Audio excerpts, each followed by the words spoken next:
English letter writing. Letters दो type के होते हैं, एक है फॉर्मल लेटर और एक है informal letter. Informal letter means जो आप अपने रिलेटिव्स को या फ्रेंड्स को लिख रहे हो, ठीक है, उसे कहते हैं इनफॉर्मल लेटर्स। जो घरेलू लेटर्स होते हैं, या हम बोल सकते हो कि जो नॉन ऑफिशियल होते हैं, फ्रेंड को लिखा है या रिलेटिव्स को लिखा है या कज़िन को, जो भी है, ठीक है, अनौपचारिक। और second is formal letter. Formal letter means official letter, यानी आप किसी जॉब के लिए अप्लाई कर रहे हो, कोई एप्लीकेशन लिख रहे हो, या कोई और, या किसी चीज़ के लिए आप कुछ ऑफिशियली रिक्वेस्ट कर रहे हो तो रिक्वेस्ट लेटर होगा, या आप किसी चीज़ का कंप्लेन कर रहे हो, कोई टॉपिक को लेकर आप कंप्लेन कर रहे हो, तो वो भी फॉर्मल एप्लीकेशन या फॉर्मल लेटर होगा, ठीक है। सो फॉर्मल लेटर मीन्स जो ऑफिशियल है, औपचारिक, ठीक है। और जो नॉन इनफॉर्मल मीन्स जो रिलेटिव्स या फ्रेंड्स को लिखा जा रहा है, that is informal letter. Read the news item and write an application for a suitable job in same company. Attach a separate CV resume. May 19, 2016। ठीक है, तो यहाँ डेट का करेक्शन कर लेते हैं, ये ओल्ड टॉपिक है बहुत, तो इसको 2020 कर लेते हैं। ऑलराइट, अच्छा, या सो न्यूज़ में आपने कुछ देखा है, न्यूज़ में आपको एक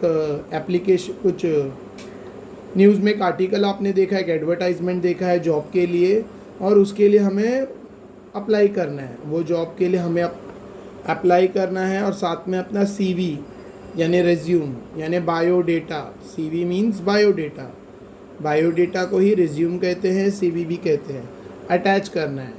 डेट मैंने चेंज की है, May 19, 2016 था, तो मैंने 2020 किया है, ठीक है। करंट डेट की है, वो पास्ट डेट थी। अच्छा, क्या आर्टिकल है न्यूज़ में, क्या छपा है, let's see. Apple open development office in Hyderabad. A, the new office in Hyderabad will focus on development of map, Apple products like iPhone, iPad, Mac, etc. This creates up to 4,000 jobs। ठीक है, Apple company जो एक brand है, ठीक है, iPhone, iPad, Mac etcetera, इन्होंने हैदराबाद में एक ऑफिस ओपन किया है, ठीक है। और इनका यहाँ पे फोकस क्या है, डेवलपमेंट ऑफ मैप्स पर। ऑलराइट, एप्पल के जो प्रोडक्ट है, ठीक है, जैसे आईफोन, आईपैड, मैक एक्सेट्रा, इनको प्रमोट करना है। इनके हिसाब से ऑफिस डाला है एप्पल ने, ओपन किया है हैदराबाद में, जिसकी वजह से 4,000 जॉब्स क्रिएट होगी, मतलब 4,000 नौकरियाँ क्रिएट होगी। तो जो ये न्यूज़पेपर में आर्टिकल आया है, ठीक है, एडवर्टाइजमेंट आया है, तो इसका आपको रिप्लाई करते हुए, मतलब आप ये जॉब के लिए अप्लाई कर रहे हैं, ठीक है, तो एक एप्लीकेशन लेटर लिखना है। Application means a formal type of letter. So address, अब इसमें छोटी छोटी चीज़ों पर ध्यान देना है, जैसे कॉमा कहाँ आएगा, ध्यान दो। देखो, आप जब भी एड्रेस लिख रहे हो, जैसे यहाँ पे एड्रेस लिखा है 401, Premier Residency, opposite Don Bosco Technical Institute, Kurla West, Mumbai 400070, May 20, 2020। Alright, correction कर लेता हूँ यहाँ पे पहले। ऑलराइट, अब इसमें ध्यान देने वाली चीज़ें देखो क्या है। आप जो अपना फ्लैट नंबर लिखोगे या रूम नंबर लिखोगे, तो उसके बाद कॉमा डालोगे, फिर अपार्टमेंट का नाम या लोकेलिटी का नाम लिखोगे, उसके बाद कॉमा आएगा। ऑलराइट, तो बहुत सारे बच्चे कॉमा डालने मिस कर देते। जैसे सपोज़ मैं रहता हूँ 4, रूम नंबर 4 पे रहता हूँ, तो 4, ठीक है, सागर अपार्टमेंट, तो सागर अपार्टमेंट। ऑलराइट, तो ऐसा, या अगर मैं 4A विंग में रहता हूँ, तो मैं ऐसा भी लिख सकता हूँ 4A, room number 4A wing, ठीक है, या A wing, 4A wing, comma Sagar apartment. Alright, Sagar apartment, comma, फिर Bel Bazar, Kurla west, and so on. Alright, so जैसे आप एड्रेस लिखोगे वैसा ही आपको पैटर्न मिलेगा, ठीक है। मतलब ये एड्रेस, अच्छा एड्रेस आपको कॉमास डालने हैं याद से, तो don't forget to put comma. जैसे जैसे एक पार्ट हो गया 4 कॉमा, या 4 स्ट्रोक भी डाल सकते हो आप, 4 room number 4 A wing comma, Sagar apartment comma, फिर आगे आपका जो लगता है बेल बाज़ार एरिया का नाम, फिर comma Kurla West comma Mumbai. तो एक एक करके, अच्छा याद रखो हमें हमेशा ऑर्डर में लिखना है। अगर आप पहले कुर्ला वेस्ट लिखोगे फिर डॉन बॉस्को टेक्निक इंस्टीट्यूट लिखोगे, मैं ये इसलिए बता रहा हूँ क्योंकि मैंने बहुत सारे पेपर्स चेक किए हैं, तो उसमें मैंने देखा है कुछ स्टूडेंट्स एड्रेस को कुछ अलग ही पैटर्न में, मतलब कोई उनका कोई ऑर्डर ही नहीं होता है एड्रेस का। जैसे वो स्टार्ट में लिखते हैं कुर्ला वेस्ट, फिर लिखते हैं प्रीमियर रेसिडेंसी, फिर लिखते हैं Don Bosco opposite Don Bosco institute, फिर रूम नंबर डालते हैं या फ्लैट नंबर डालते हैं, फिर मुंबई। और कुछ स्टूडेंट्स तो कुर्ला वेस्ट मुंबई पहले लिखते हैं और फिर रूम नंबर लिखते हैं, मतलब कुछ भी आगे पीछे करके। तो ये आगे पीछे नहीं लिखना चाहिए, it should be in order. पहले आपका फ्लैट नंबर रूम नंबर वो आएगा, फिर आपका बिल्डिंग अपार्टमेंट या बिल्डिंग का नंबर, बिल्डिंग का नाम जो भी है, कॉम्प्लेक्स का नाम वो आएगा, एरिया का नाम, फिर आजू बाजू का नियर बाय आप कुछ भी डाल सकते हो या अपोजिट क्या है डाल सकते हो। उसके बाद आपका एग्जैक्ट जो भी है, जैसे आप कुर्ला वेस्ट में हो या कोहिनूर में हो वो लिखा जाएगा, फिर मुंबई लास्ट में मुंबई आएगा, डिस्ट्रिक्ट का नाम, मतलब मुंबई से पहले जो आपका एरिया लगता है वो आएगा, ठीक है। अच्छा याद रखो कभी भी एड्रेस होने के बाद put a full stop, alright. और डेट के बाद जो भी डेट है, डेट ऐसा भी लिख सकते हो या आप ऐसा भी लिख सकते हो 20th मई, 20th THMAY में कॉमा 2020। तो आप कोई भी डेट डाल सकते हो, ठीक है। जैसे आज डेट है सपोज आज 25 है, मे बी 25 अक्टूबर कॉमा 2020, या आप अक्टूबर 25 2020 भी लिख सकते हो। ज़रूरी नहीं ये पैटर्न में लिखो, आप ये पैटर्न में भी लिख सकते हो, अक्टूबर 25 या 25 2020, ऑलराइट। सो कॉमास पे ध्यान देना है आपको, कॉमास मिस किया तो हाफ मार्क्स जाएगा। फुल स्टॉप यहाँ पे ये full stop it's not necessary, आप डालना डालो, नहीं डालना मत डालो, बट डेट अगर आपने नहीं डाला हाफ मार्क श्योरली जाएगा, हाफ या 1 मार्क्स माइनस हो जाएगा फॉर डेट, ठीक है। So this is a address. मैंने इसमें इतना टाइम इसलिए लिया क्योंकि बहुत सारे बच्चों को मैंने देखा है एड्रेस का कोई ऑर्डर नहीं होता है, तो it should be in order, ठीक है। आपका आप जहाँ रहते हो वो रूम नंबर, बिल्डिंग का नाम, बिल्डिंग नंबर, ठीक है, फिर आसपास का लोकेशन, फिर एरिया का नाम, लास्ट में मुंबई या जो आपका सिटी लगता है वो, ठीक है। अच्छा इसके बाद कुछ लोग पूछते हैं सर मुंबई के बाद महाराष्ट्र लिखना है क्या? लिख सकते हो, कोई इश्यू नहीं है। वैसे मुंबई एक बड़ा सिटी है तो उसमें महाराष्ट्र लिखोगे नहीं तो भी चलेगा, बट अगर आप कोई छोटे डिस्ट्रिक्ट से बिलोंग करते हो जिसका नाम इतना लोगों में नोन नहीं है तो आप महाराष्ट्र उधर मेंशन कर सकते हो, ठीक है। जैसे छोटा कोई डिस्ट्रिक्ट है, जैसे बहुत सारे लोगों ने नाम नहीं सुना है वैसा कोई डिस्ट्रिक्ट है आपका, जैसे वाशिम है, तो वाशिम के बाद आप महाराष्ट्र लिख सकते हो, ऑलराइट। और फिर लास्ट में डेट लिखना बहुत नेसेसरी है, इधर कॉमास डालना बहुत नेसेसरी है, ठीक है। और जितना हो, अच्छा एक इम्पॉर्टेंट चीज़, पहले जो लेटर लिखे जाते थे तो एड्रेस राइट साइड पे लिखा जाता था, तो ये पैटर्न कैंसल्ड हो गया है, ठीक है। पहले जो लेटर्स होते थे, पहले जो लेटर्स सिखाए जाते थे कुछ साल पहले तक, उसमें राइट साइड पे हमारा एड्रेस होता था, लेफ़्ट साइड पे जिसको भेज रहे हैं उसका एड्रेस होता था। लेकिन न्यू पैटर्न के हिसाब से सारे एड्रेसेस लेफ़्ट साइड पे रहेंगे, राइट साइड पे नहीं, ऑलराइट। तो हमारा एड्रेस भी लेफ़्ट साइड पे होगा, फिर आप एक लाइन छोड़कर जिसको लेटर लिख रहे हैं उसका एड्रेस आएगा, 2 कॉमा, एक ही लाइन छोड़नी है यहाँ पर, फिर 2 कॉमा, 2 के बाद कॉमा याद से डालना है, ठीक है। कुछ बच्चे ये 2 के बाद कॉमा डालने भी मिस कर देते हैं, इसलिए मैं याद दिला रहा हूँ।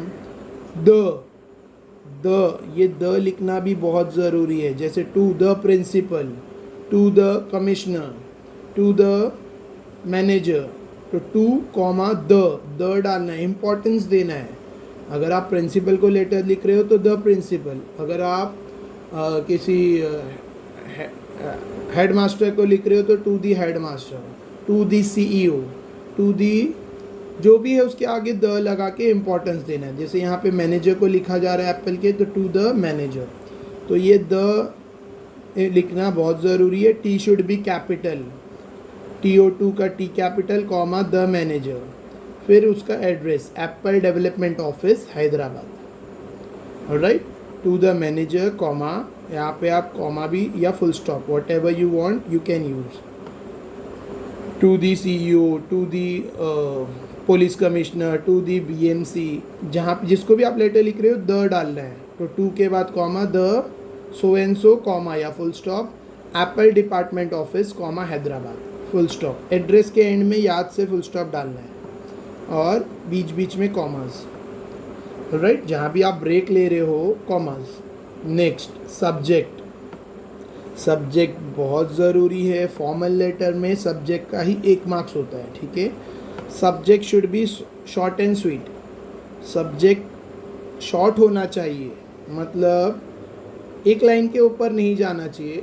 सपोज जा भी रहा है तो कोई इश्यू नहीं है, 1.5 लाइन तक भी 2 लाइन तक भी आप कर सकते हो, but it should be as short as possible. जितना आप उसको शॉर्ट कर सकते हो उतना बेटर है, ठीक है। जैसे यहाँ पे application for post of an engineer, alright, इसको और शॉर्ट कर सकते हो, एप्लीकेशन फॉर जॉब, चलेगा, राइट है। एप्लीकेशन फॉर जॉब भी लिखोगे चलेगा, या application for the post of an engineer.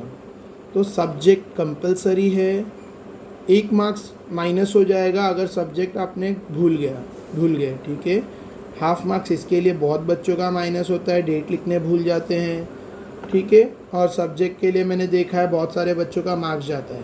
अच्छा, सब्जेक्ट में this word should be perfect. आप ये नहीं लिखोगे applying for the post of engineer, applying ING, participle नहीं चाहिए, ठीक है। कंटिन्यूस टेंस नहीं लगेगा। अप्लाइंग, रिक्वेस्टिंग, कंप्लेनिंग, ये सब वर्ड नहीं चलेंगे सब्जेक्ट में। सब्जेक्ट में क्या, एप्लीकेशन फॉर सो एंड सो, या आप लिख सकते हो जैसे रिक्वेस्ट लेटर है तो रिक्वेस्ट फॉर सो एंड सो। अगर आप कंप्लेनिंग कर रहे हो, आप कोई कंप्लेन लेटर लिख रहे हो तो आप लिखोगे कंप्लेंट, COMPLAINT,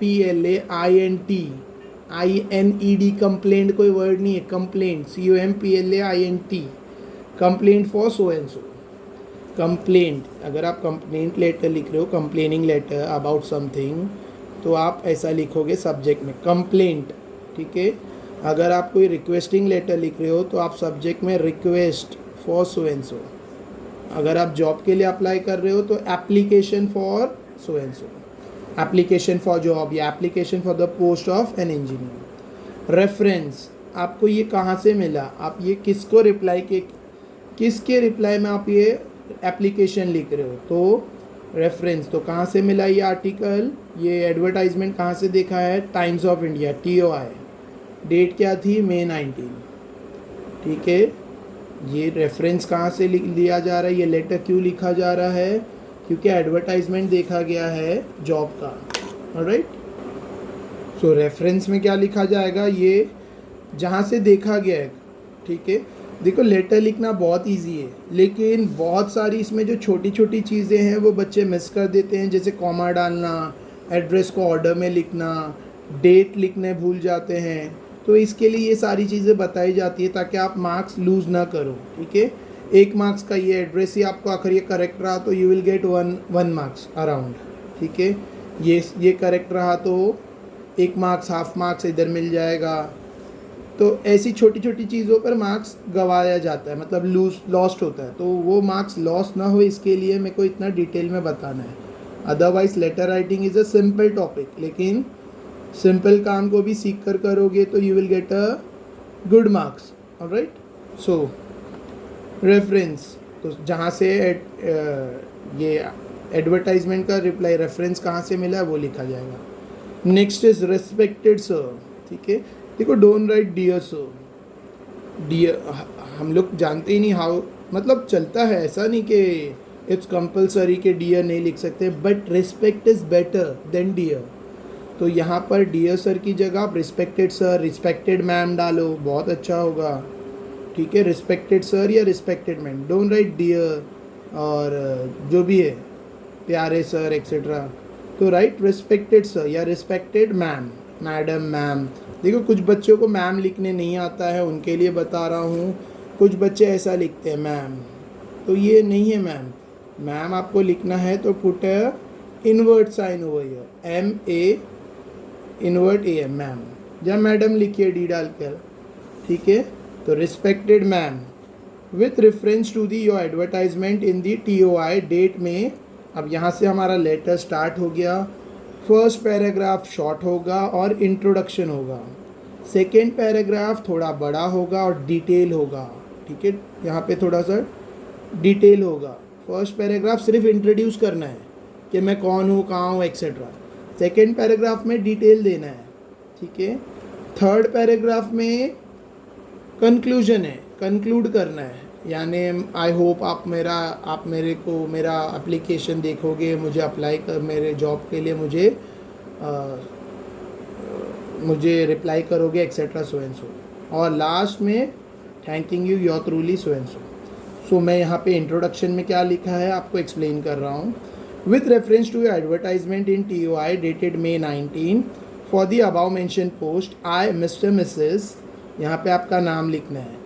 कुछ टीचर्स कहते हैं don't write your name, right XYZ और ABC, तो आप XYZ भी लिख सकते हो या अपना नाम लिख सकते हो, मिस्टर मिसेस जो भी है। ठीक है, जो भी आखिर कोई लड़का लिख रहा है तो मिस्टर सो एंड सो लिखेगा या मास्टर सो एंड सो। कोई गर्ल है तो मिस, और कोई मैरिड वुमेन है तो मिसेस भी लिख सकते हैं। ठीक है, so with reference to your advertisement in TOI, आपका एडवर्टाइजमेंट जो टाइम्स ऑफ इंडिया में था, TOI means Times of India, date May 19 का।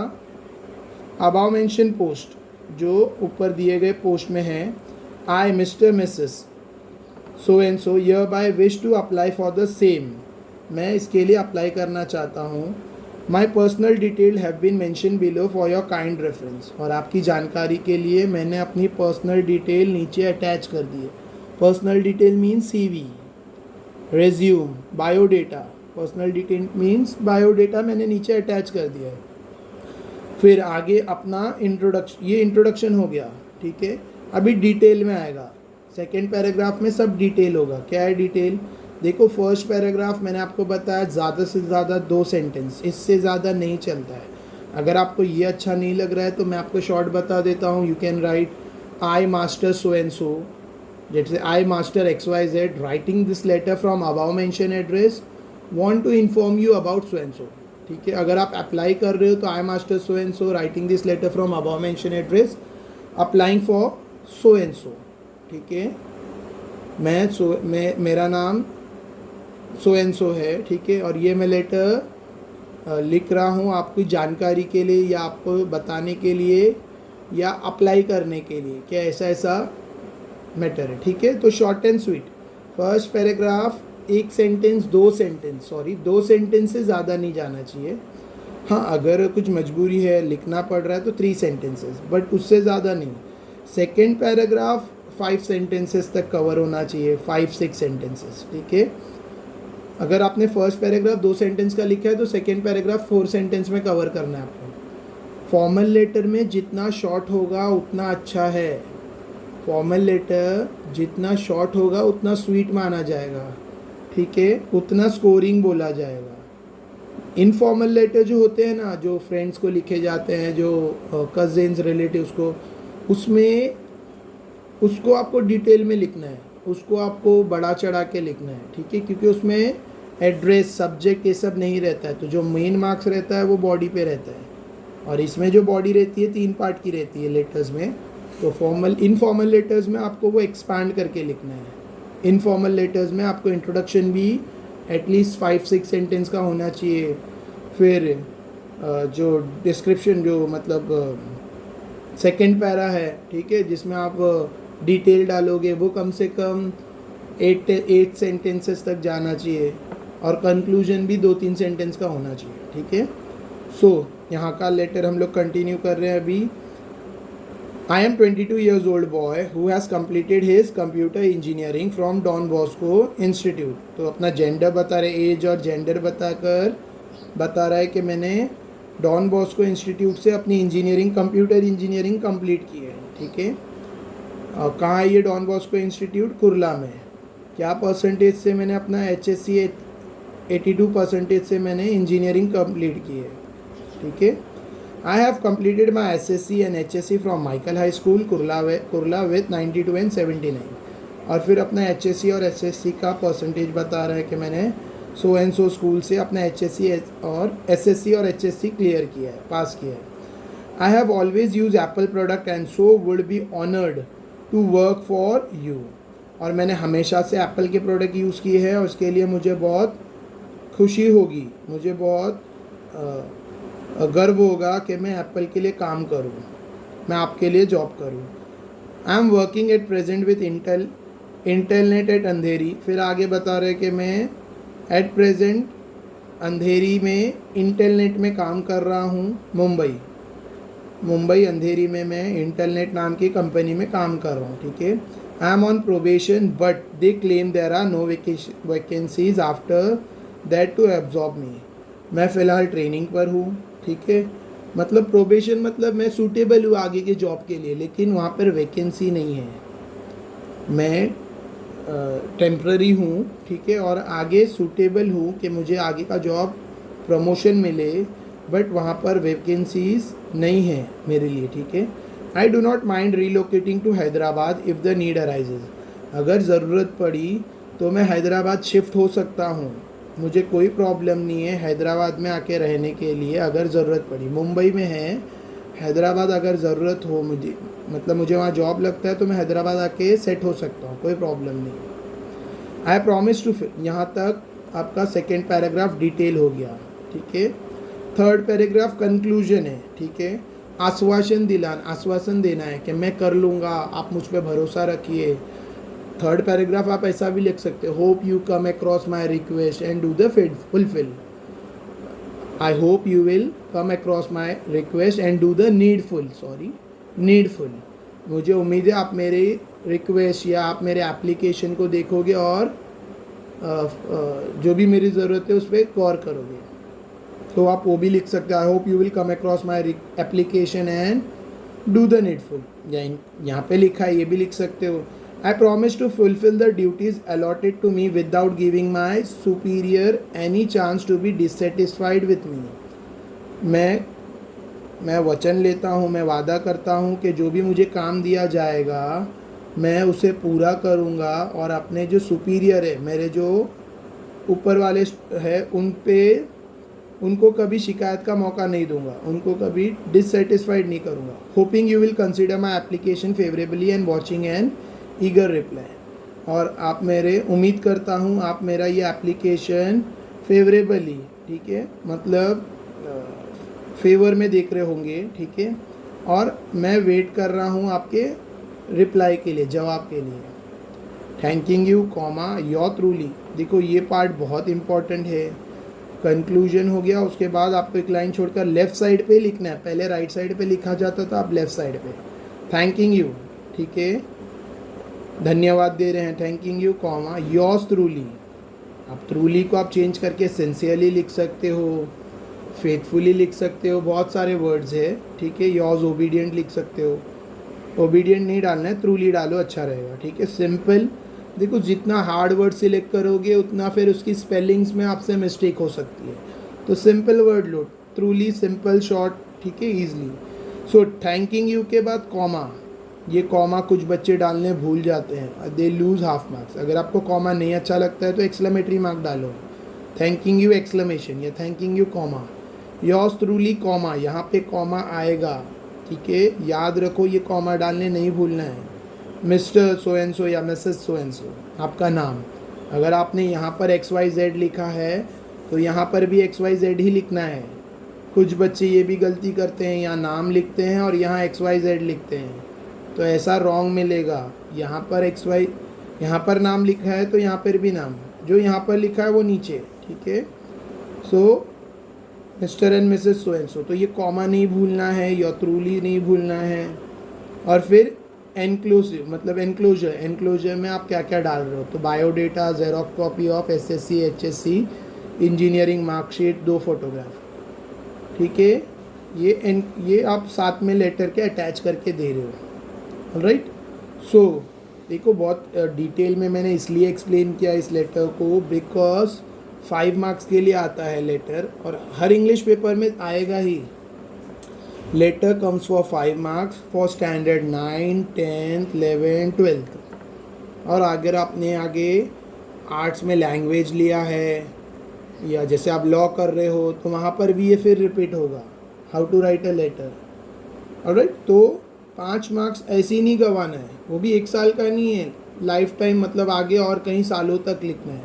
तो 5 मार्क्स में से 5 आउट ऑफ 5 लाना है, तो डिटेल में देखो, ठीक है। और शॉर्ट में करना है आपको 5 आउट ऑफ 1 चाहिए, तो अभी जैसा लिख रहे थे वैसा देखो, टाइम मत देखो ये लेटर, ठीक है। सो इट्स ऑन यू कि कैसा प्रिपेयर करना है। 5 आउट ऑफ 5 ऐसी नहीं मिलेगा, बहुत सारी चीज़ें इसमें ध्यान रखनी पड़ती है, तब जाकर 5 out of 5 you can easily get it. लेकिन है बहुत ईजी, 5 आउट ऑफ 5 लाना लेटर्स में बहुत ईजी है। फिर भी मैंने बहुत बच्चों को देखा है they get 5 out of 1, 5 out of 2, 3 marks ऐसे ही चले जाते। 3 मार्क्स मीन्स कितना होता है, अप्रॉक्स आधा परसेंटेज हो गया। सपोज़ 90 आ रहा था तो 89.5 हो जाएगा, ठीक है। तो एक एग्जांपल दे रहा हूँ, तो डोंट लूज़ मार्क्स। तो दिस इज़ फॉर्मल लेटर जो मैंने बहुत डिटेल में लिया है, और मैंने देखा है कि बच्चे कहाँ मार्क्स लूज़ करते हैं, ठीक है। ऐसा ही इनफॉर्मल लेटर भी लिखा जाता है, ठीक है। तो इनफॉर्मल लेटर का भी मैं वीडियो अपलोड कर रहा हूँ, made by my assistant teacher, तो वो मैं अपलोड कर रहा हूँ। अच्छा, यहाँ पर भी इनफॉर्मल लेटर में भी कॉमास, देखो इसमें एक ही एड्रेस होता है, सब्जेक्ट नहीं होता, तो no need to worry, but commas, full stop, ये सब ध्यान देना है, ठीक है। और यहाँ पे योर लविंग एक्सेट्रा डालना है, ऑलराइट। सो आई होप आपको ये वीडियो अच्छा लगा होगा। अच्छा लगा हो तो share it with all your 9, 10th, 11th, 12th standard friends, ठीक है। अगर वीडियो अच्छा लगा हो तो शेयर करो with all your friends. Thank you.